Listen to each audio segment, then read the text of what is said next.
welcome and welcome back to my channel. Today we are reviewing Love and Marriage Huntsville. This is what we have been waiting on and it has finally arrived and it's not disappointing. Let's get right into it. Now, if you watched any of my reviews, especially of Love and Marriage Huntsville in the past, you know I am an equal opportunity reader. You know that I'm going to give it to whoever deserves to get it, okay? We just going to be very honest up front because a few people have worked my nerves, namely Tisha, get your family, but let's just go in order. Let me start from the beginning. So the episode kicks off with a flashback into the past seasons to see all of the going to blows that has happened that has led us up to today. Well, today starts out, we are on the land with the Scott brothers where they are going to develop Scott Manor. They're meeting with Uncle Mike, the architect, who is designing all of the homes for them.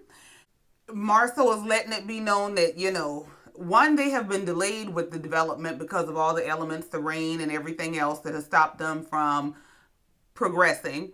And because Tisha, in true Tisha fashion, is constantly changing plans, which is constantly adding to the budget, and she don't have the least bit of concern about that. Though she is the one who is pressing for this to break ground, get started, and get done. Marcel starts to tease Maurice about, well, I don't know why you even care what's going on over here because we know Kimmi is not going to let you move over here. And Maurice got right back with him. Said, no, it ain't that, Kimmi won't let me move over here. Kimmi don't want to be up under your wife, okay? Nobody wants to live next door to somebody that they can't stand that gets on their last nerves. And Marcel, in true Marcel fashion, was like, you know what? You're right. I understand.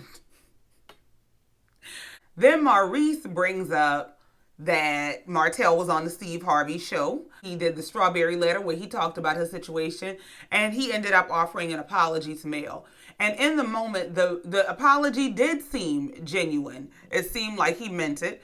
But as Marcel said, the issue with Martell is that he will be sorry today and want to fight you tomorrow. So, it may have been a short-lived apology. Moving on. The next stop is Mel's house, where Destiny stops by to visit her. They get to talking about Mel's new single life, and Mel expresses that, she's probably going to be single and celibate for a while because she just don't really have time for stuff, and she's really enjoying learning herself. And that is a beautiful thing of being single when you know how to be alone.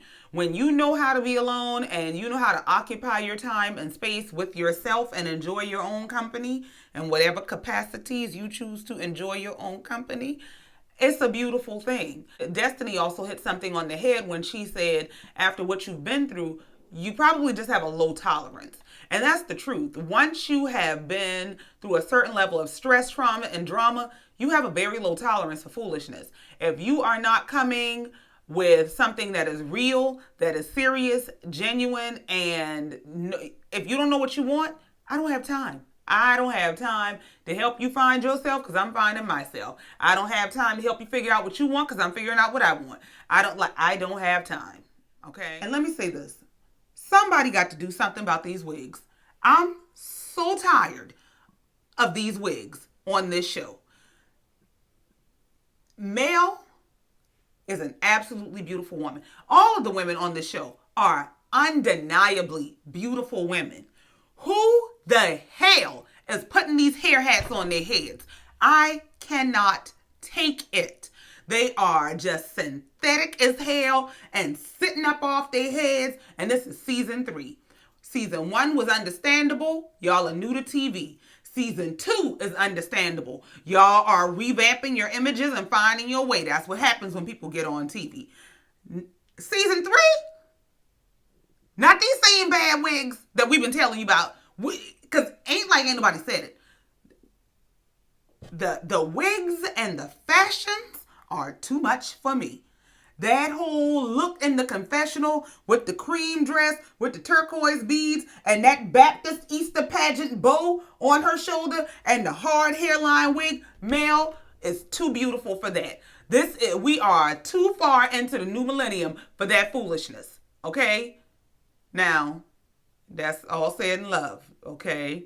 Because I love you enough to tell you the truth. It's a harsh truth. It's a rough truth. And I understand that truth without compassion is brutality, but them wigs are brutal, so I gotta be brutal. I'm so sorry. I love you all.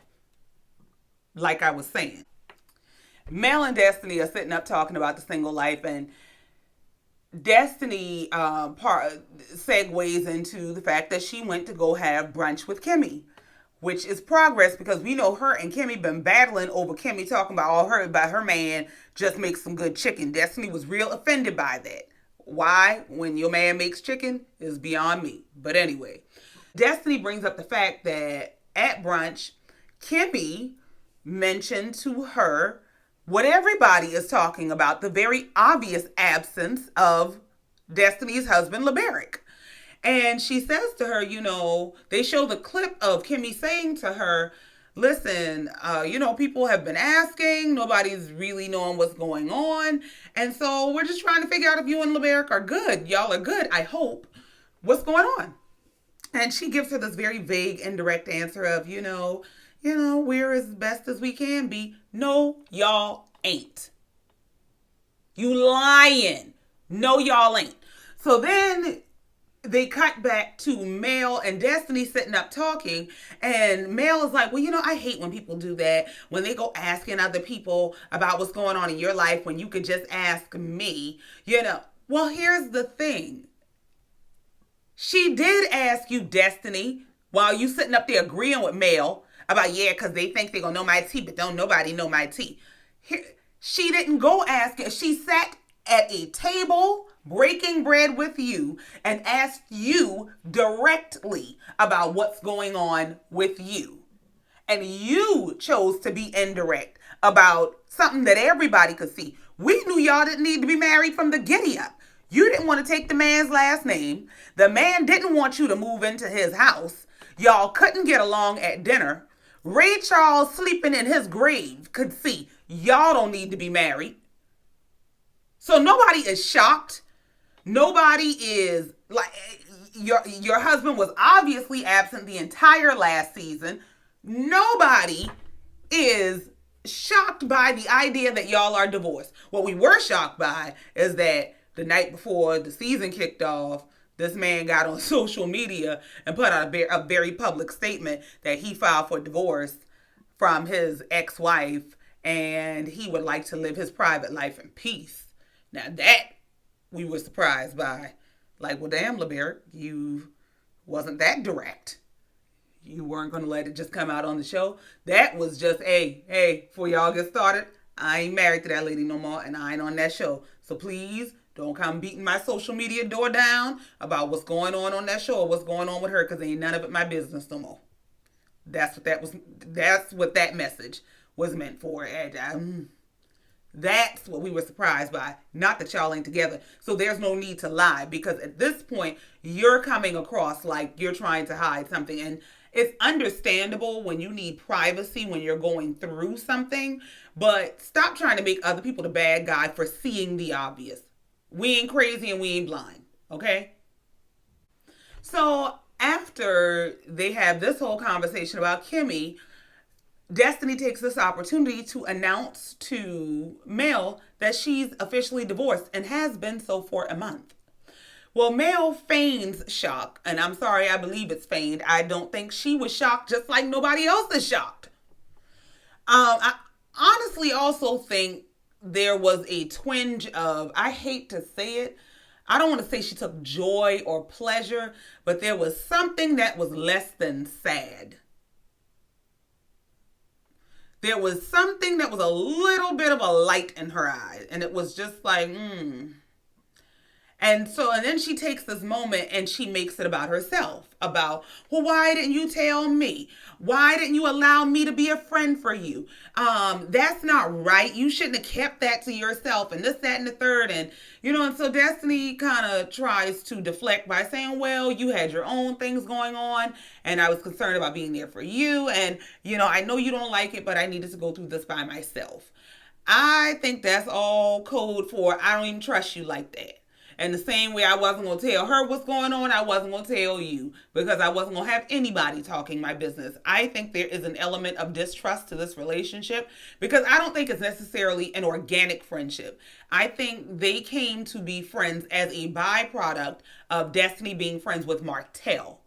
And so it's not the genuine girlfriend relationship where we've been through things together and we truly confide in each other.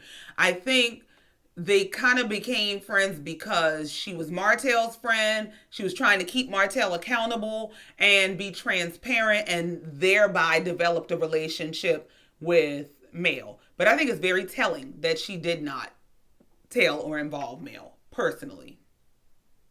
Moving on. We get to Marcel's office where he's sitting there, and I think it's the cutest thing when his daughter calls him and she's like, Daddy, can you bring me some chips when you come home? And she doesn't know the name of the chips, but she's trying to describe them. And she's like, would you like me to search it up? And it's so cute the way that Marcel gets his bad rap, and probably rightfully so, for his lack of involvement as a parent. However, I think if you really pay attention to his interactions with his kids, he parents his way. So, he tells her in this moment, yes, use your resources. Use all of your resources to find what you need to find so that you can help me to help you. And I think that's a great lesson, as small as it is. And he did it with such finesse, but it starts to develop for this child. Use your resources.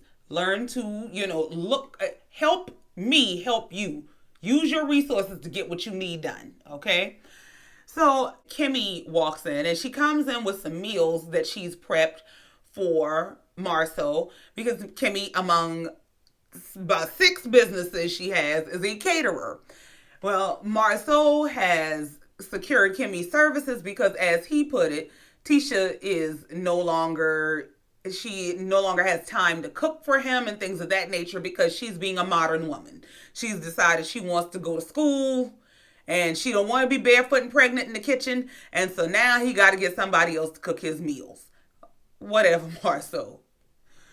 He uses this opportunity to tell Kimmi that he is planning a surprise party for Tisha because Tisha is graduating with her second master's.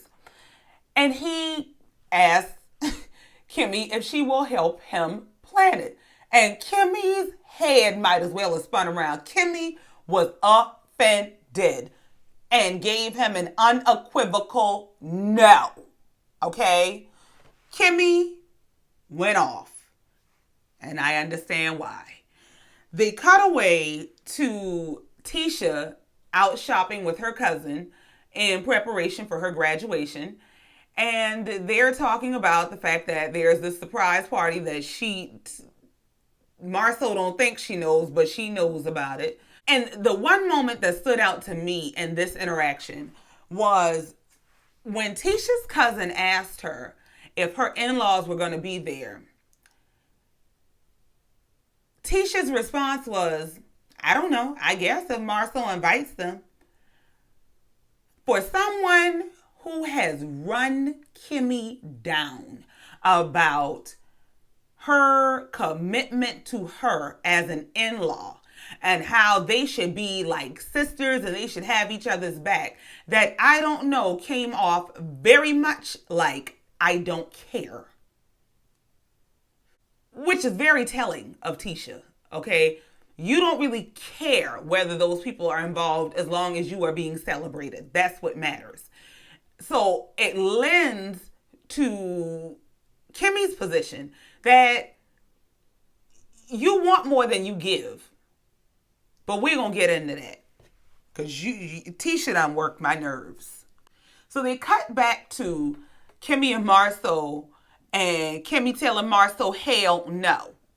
So Kimmi breaks down to him, y'all have sat up and dragged me for filth. Y'all done, Everybody in the family from the top to the bottom. Wanda, all her kids, nieces, nephews, sisters, and brothers. Everybody has sat up and dragged me for how not good of a sister I am because I don't lie and manipulate for this girl. And then y'all have the nerve to turn around and ask me for my help. Ask the people you talked about me with. Ask the people you thought so highly of when you spoke so low of me. Call Wanda. In Kimmi's words, I understood. Let me tell you something. Kimmi is an Aquarius, okay? We have very high tolerances for people. We separate our logic and emotion. So we can identify the foolishness in a person. We can understand what their foolishness is without attaching our emotion to it and letting them stir us up. However, once an Aquarius is pissed off, the best advice I have for you is to gird your loins and clutch your pearls because it's going down, okay? Kimmi, let it be known, y'all can go straight to hell if y'all think she gonna bring y'all empty string beans to a party, okay? After y'all done talk about her like a dog. I get it. And so Marcel, in his fashion, talks Kimmi on down, bring her back from the edge, because Kimmi about to lose it, okay?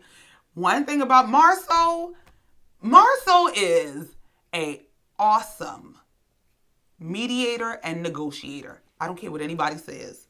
Marcel knows how to get what he wants, okay? Marcel starts to, listen, I understand. Wanda's not going to be there because I'm planning it on a day Wanda ain't going to be there. I'm planning this around Wanda's absence, okay? I'm not asking you to plan the whole thing. Just meet me halfway. I'll grow to meet you, make the sides. And so Kimmi finally kind of comes down and he wins her over and she agrees, okay, I'll make the sides, okay? And I think what it comes down to is Kimmi just needed to get it off her chest. Kimmi needed to say what she needed to say and be heard because that's not right. Like, how dare you sit up and talk about me like a dog and then have to come crawling back to me and need my help?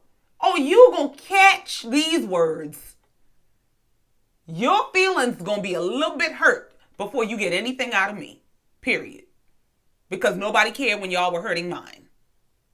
Moving on to Martell pulls up to Destiny at her beauty supply store. He shows up with a box of products that he is promoting and seeking to have some partnership or ownership in.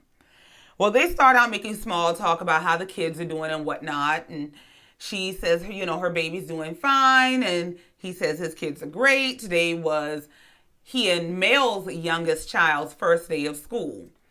And Destiny uses that as an opportunity to bring up the infamous Instagram post where he is posting about dropping Milani off for her first day of school. And in this same post acknowledges that he is a father of 5, that he has seen his first 3 off. He's seen this one off to her first day of school, and he has 1 more to go. Let me tell you, I don't often agree with Martell, but in this moment, I agreed with Martell. The thing is, you don't get to divorce a person and then think you can continue to dictate how they live their life. It does not work like that. If this man were to not claim his child, deny the child, hide the child, try to take care of this child in secret, you would drag him for that. When he acknowledges the child and chooses to, pick up the pieces, because this is all he really got left, you want to drag him for that. He is a divorced father of 5 children. And it is his business what he chooses to share on his social media. Those are not Mel's kids. Those are not Martell's kids. Those are their kids. So the same way that she can do what she wants to do on her social media, the same way that she can run around the house teaching her children to sing the lyrics of a song that was written about disliking their father, he can put up a post and acknowledge all of his children. And if you, as his ex or as his friend or as whoever, doesn't like it, block him. But you don't get to dictate how he lives his life. It doesn't work like that.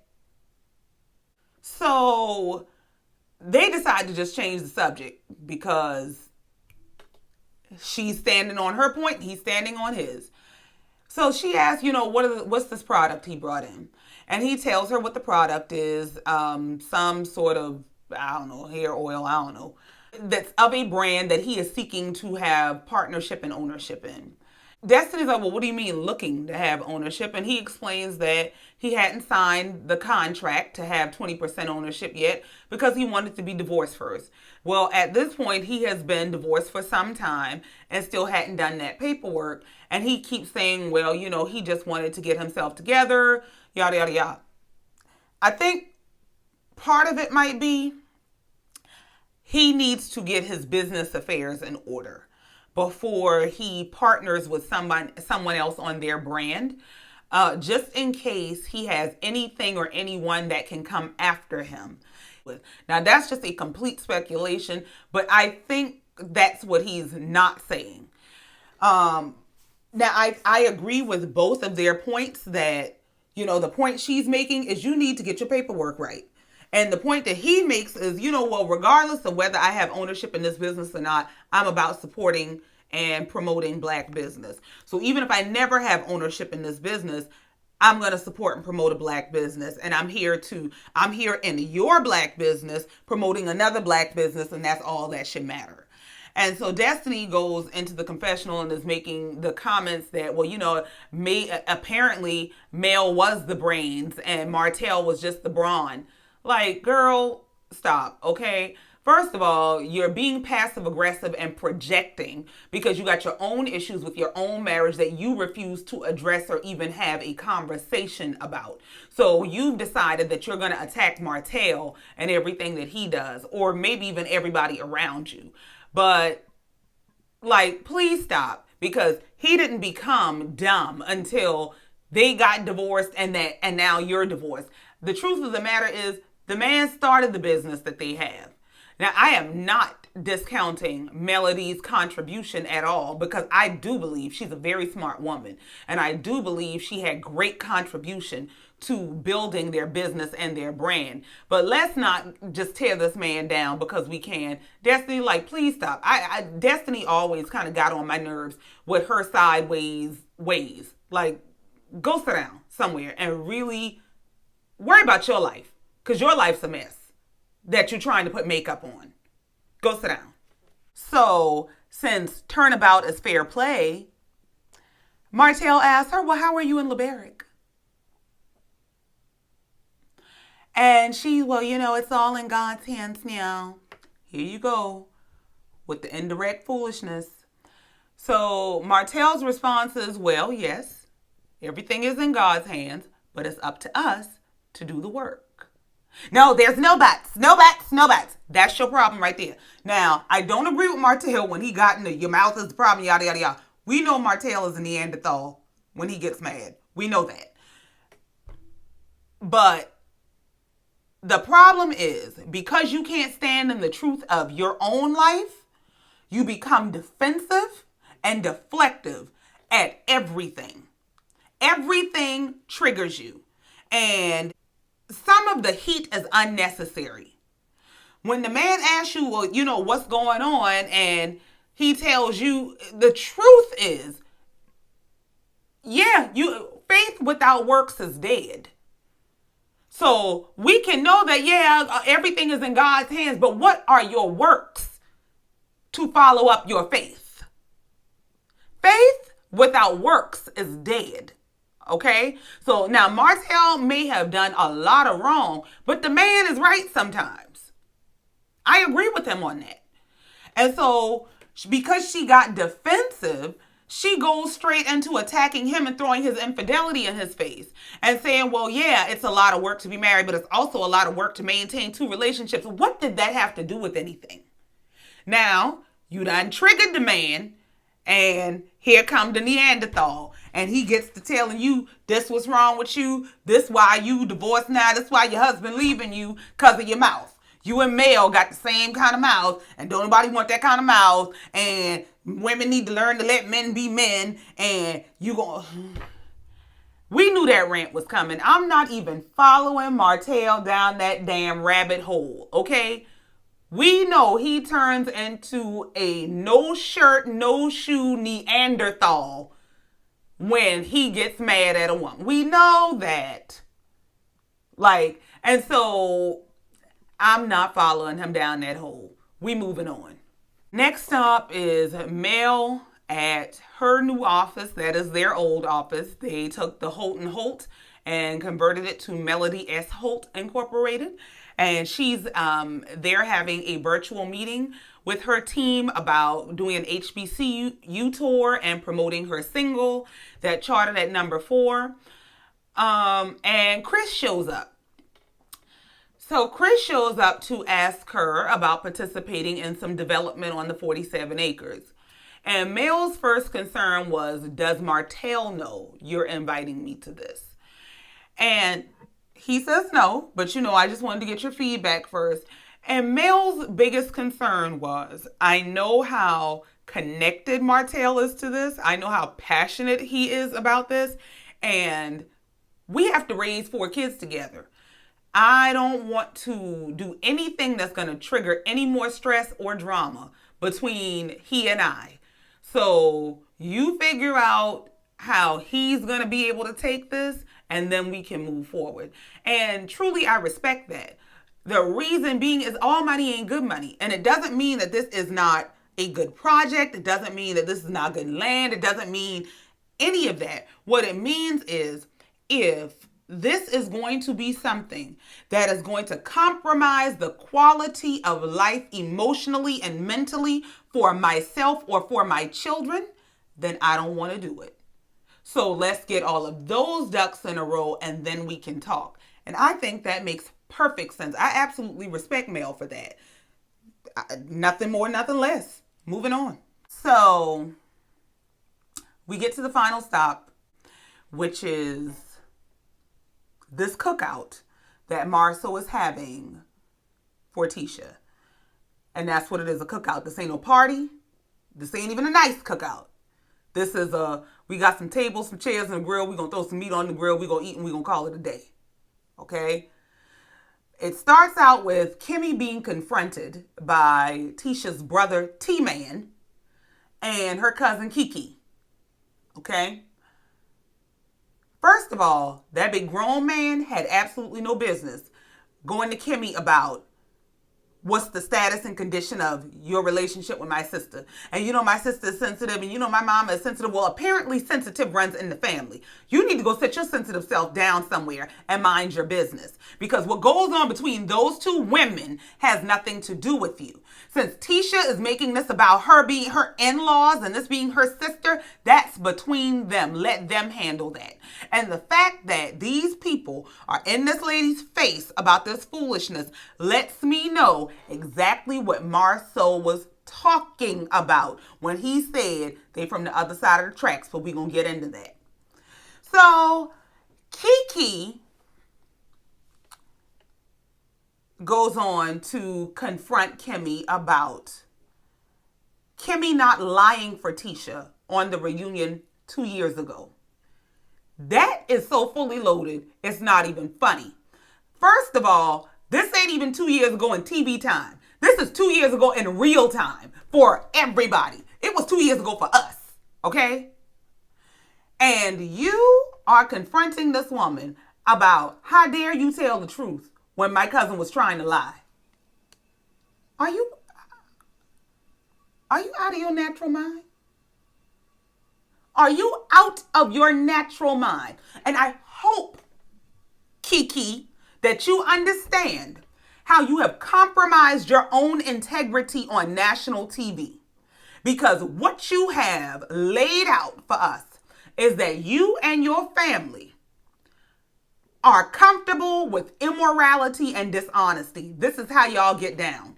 To the degree that y'all will run up on people and think you can bully them into your gang crab mentality of, if I lie, you supposed to lie with me. Y'all better go to hell. I just do not So Kimmi says, the question was, did we talk about Melody Holt?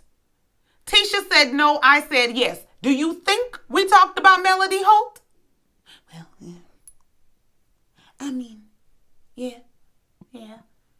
So then what should my answer have been? If the truth is that yes, we talked about Melody Holt. Well, you probably just said, you probably just should have said, I'm going to stay out of that. See? Y'all ain't even ghetto, because I'm ghetto, okay? I'm from the hood.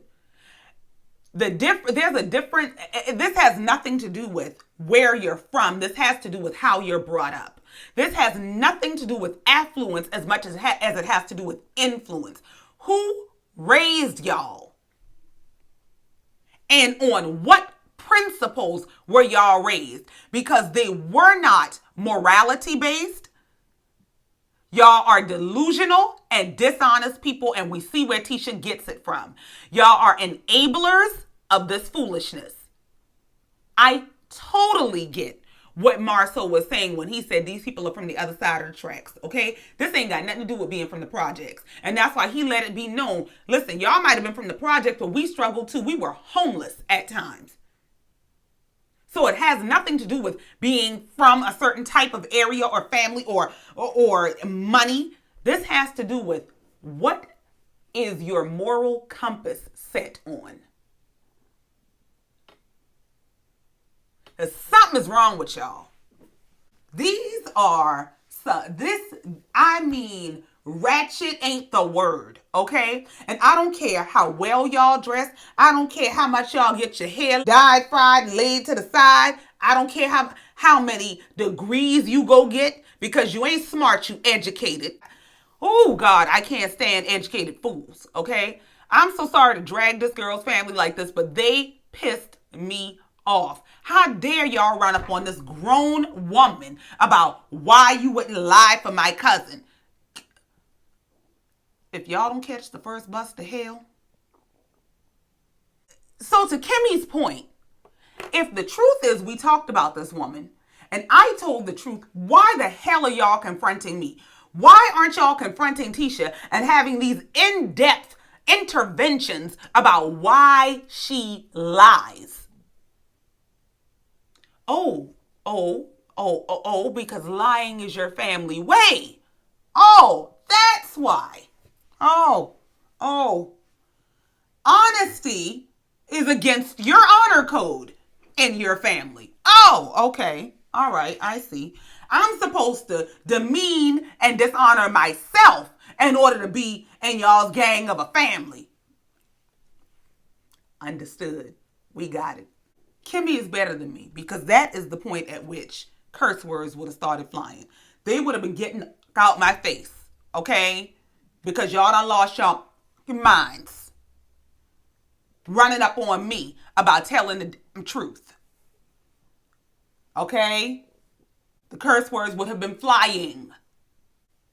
They would have been Red Bull loaded. They got wings, okay?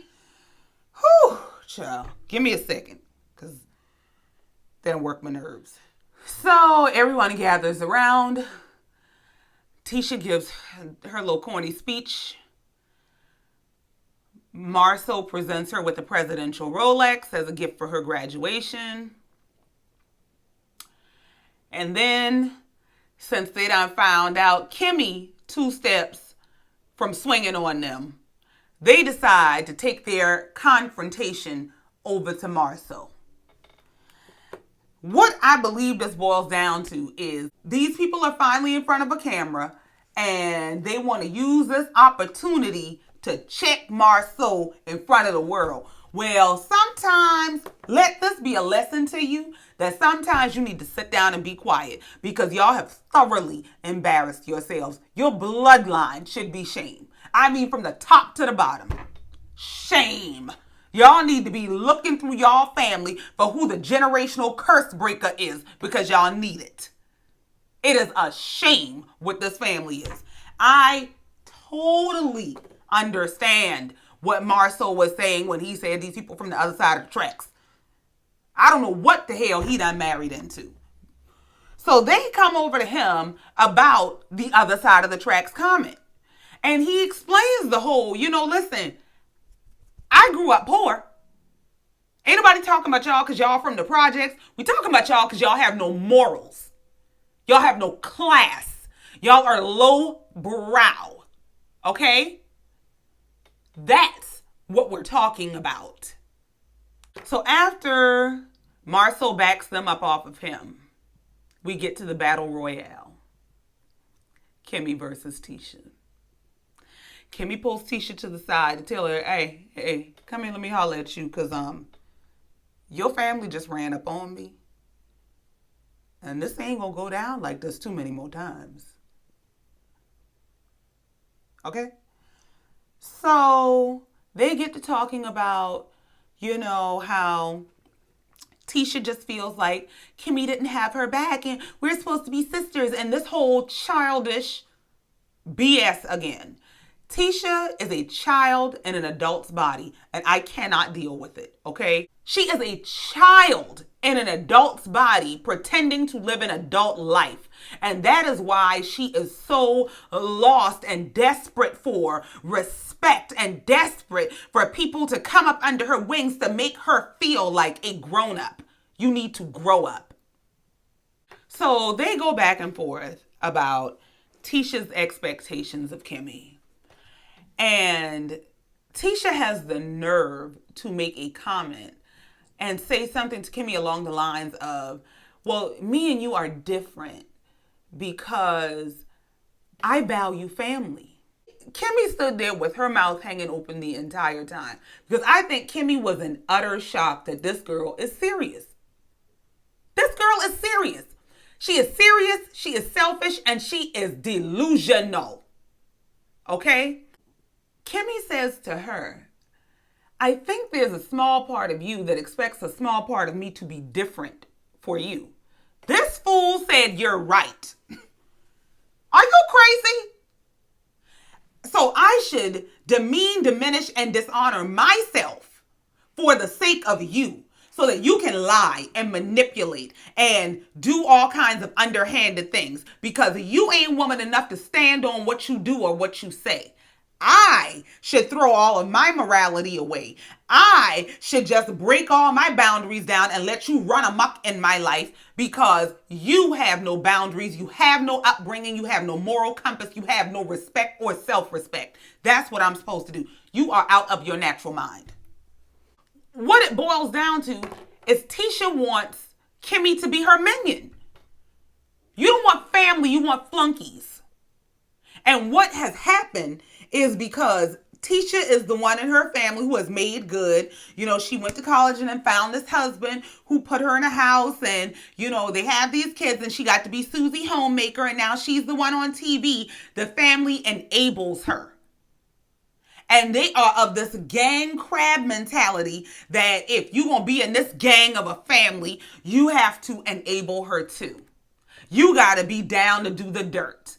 Y'all can go straight to hell. Don't pass go. Don't collect 200. Just go straight to hell. Here's where I feel like Kimmi shut her down. While you crying and carrying on about the loyalty that you want and having your back and lying for you, when someone was lying on me, you had not a word to say. You didn't open your mouth to defend me. You didn't open your mouth to say, Kimmi ain't a trick. Kimmi didn't interfere in their marriage. As a matter of fact, you met with his ex-wife, your former sister-in-law, and you doubled down on what she said. But, that's not acceptable in any capacity. It's not right. I agree. You didn't have her back, but she should have yours. I literally am losing respect for Tisha by the second. She's a pretty immoral mess. You are, and that's why, you see, and when you look up the family line, you see Wanda. See, Wanda's thing is Wanda like to dress and be fly, and everybody, in the South we call them dressed up dummies. You want to be cute and look good, but you don't want to have substance. You don't want to have morals. You don't have to operate by any honor code. Your honor code is do what you want by any means necessary. Doesn't matter who you disrespect. Doesn't matter who you cross. Doesn't matter who you hurt. As long as you look good and you get what you want. I'm disgusted. I am truly disgusted that this girl had the nerve to stand there and cry about you didn't have my back when I was lying, when you didn't have her back when somebody lied on her. You got a lot of nerve. And so the episode comes to an end with Kimmi standing there with her mouth hanging open in utter shock and dismay that this girl is actually serious. I'm done. I'm just done, and we just getting started. So they go into showing us the trailer of what's to come this season, and the season is fully loaded. Kimmi is at some point going to curse Wanda out, and I don't know how I feel about that. Martell and Destiny don't look like they're going to make it. Marcel and Martell back at each other's throats, but what's new? And we're going to be here for it every week. Whew, child. These people don't work my nerves. Thank you for letting me get it off my chest. I sure appreciate you for stopping by. Before you leave, please make sure you go click that subscribe, and the bell and all that. Leave a comment. Let me know how you feel. Share it with a friend. Put it in your Facebook groups, your group chat, whatever. Talk about it with me, with them, whatever. But just thank you for letting me get it off my chest. Please come on back next week so we can talk about it some more. I'll see y'all next time. I love you. Mean it. Bye.